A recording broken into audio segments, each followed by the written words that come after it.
Okay, let's go over how you can clean and protect your Bimini. So first thing I did was yesterday I removed it from the boat. I cleaned out the driveway, put some water on the ground, and the Bimini will stick better to the wet driveway. And then I just got some dish soap and my car brush and hot warm water, poured it out over the Bimini, and just went to town with that. My Bimini wasn't that dirty, so it cleans up real nice. If your Bimini is real dirty, you can get these heads from Amazon and just put them to a drill, and it cleans really well.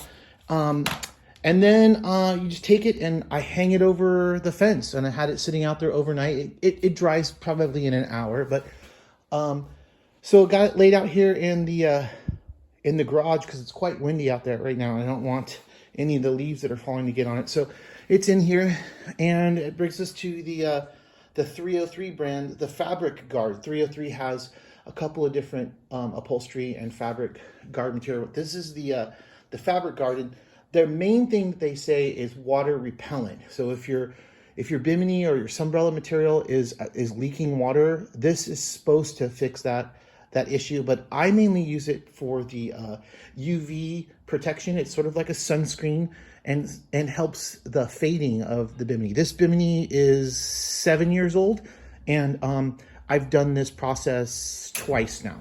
So once when it was brand new, and this is the second time that I'm doing it. So I've cleaned it maybe like, I don't know, 20 times over the 7 years.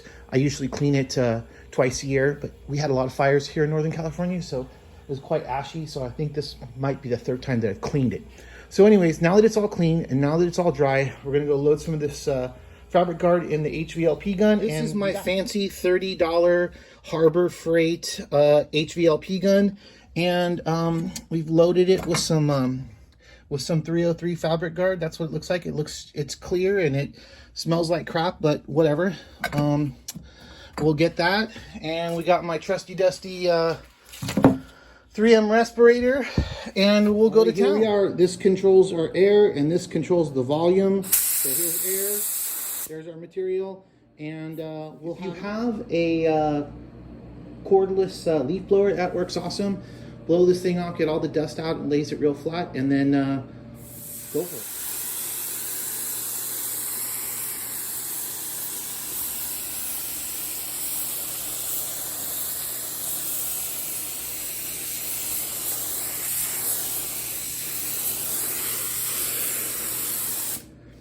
So it'll dry here in a couple minutes, but it pretty much doesn't change the color. It does make it look a shade probably blacker when it's done, but that's pretty much what it looks like when it's dry.